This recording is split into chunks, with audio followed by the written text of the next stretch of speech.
Hello, everyone. My name is Joanna Rouse, and I am a marketing director at Empower. And we're really a national nonprofit that's in the workforce development space. So we provide free tech training and upskilling and job placement assistance and high quality employment for veterans and young adults from low income communities. And so we're a small but mighty marketing team. So how I've been kind of using it really is for capacity building. So really trying to empower our team to do more with it for things that will save us time. And so obviously we use it for big projects, but we also use it for like some of the mundane day to day. And so a few case examples that we've been using it for is like brainstorms for newsletter ideas, campaigns, and script writing, refining our storytelling, more asset-based versus deficit-based, CEO, SEO keyword optimization, event recaps and press narrative and pitch creation. So that's been the gamut where our team has been kind of going and using it more of a daily basis. But our organization kind of pushed more Copilot use, even though I'm a ChatGPT user. So what I'm going to show you is just some data cleanup that we were doing to save our team time and how I used it on both platforms and the different outcomes that I got. So just wanted to, we'll share that.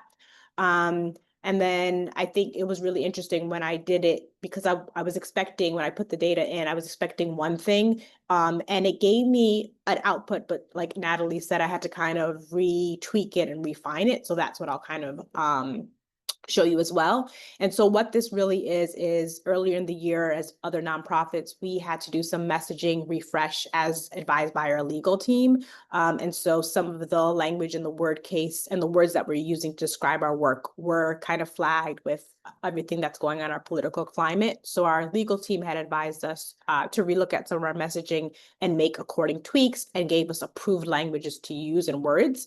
And so we had Google ad grants running, and we had a couple of them running, and we had to pause them. And our agency that we worked with shared a spreadsheet and was like, hey, these are the words, we need your eyes on it. And we were all kind of strapped for time. And so we were like, let's try put it in ChatGPT and see if they can just do the swap out, right? So something that, again, I think somebody put summer intern, just that it would take the workload off of us.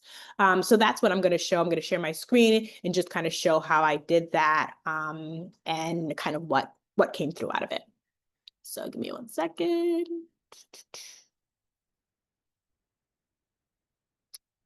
I'm going to share my whole screen. I hope you can see what I'm showing you. Can you see my my screen, like my ChatGPT and Copilot screen? Yes. Okay, perfect. Okay, cool. So I'll start with ChatGPT.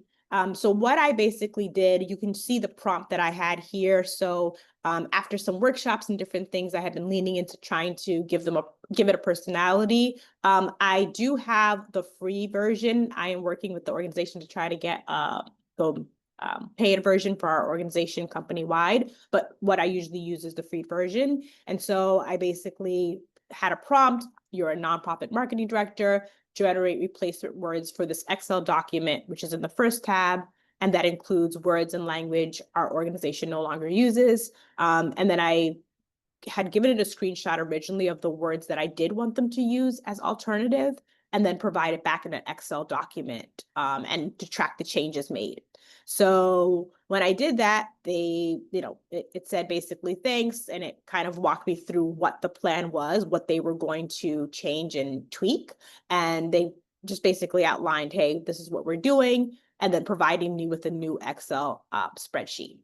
And so that at first worked, but very much like Nathalie was saying, there was some words that this is the words that I gave them, but when I looked at the spreadsheet, it looked like they hadn't cleaned up everything. So I had to go back and prompt them to kind of, please, can you look through these words? These words seems like they were still there. And then I came into some issues with updating that they weren't having advanced analysis were on pause. So I'll show you what it generated. So this was the ChatGPT generation, the first one that they did.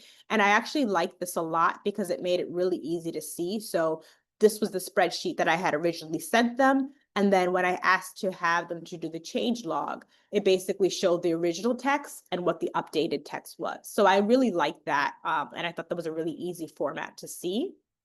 When I did it in Copilot, like I said, trying to use Copilot more because it's something in our organization already, and organization has paid for it already and encouraging us to use it. I did the same prompt, and basically what happened here was they gave me an updated spreadsheet, and then I basically had added some more language that I wanted to use. It did revise it for me, which was great. And this is kind of where I was saying I didn't see these words removed. Some of the words were still peppered in there. And then basically prompt them to kind of relook at that. And they gave me another spreadsheet with that. Let's see here, just looking through my things. Yeah. And so the final one, and I'll kind of show you kind of the difference between what ChatGPT provided and what Copilot provided.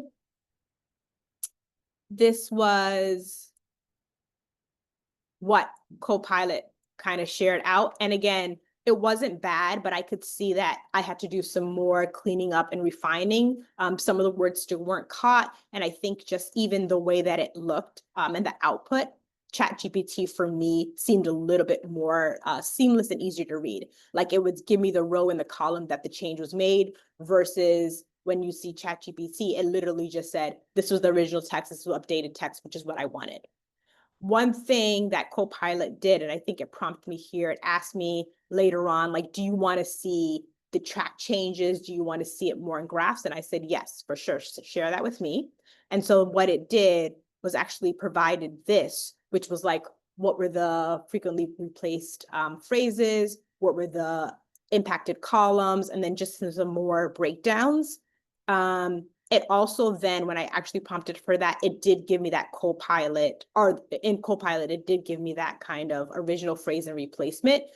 So it just took a little longer than ChatGPT, but this definitely saved my CMO and I and our team so much more time. So we were able to kind of clean this up and send this to our agency to kind of resume those ads, which were kind of hindering performance overall.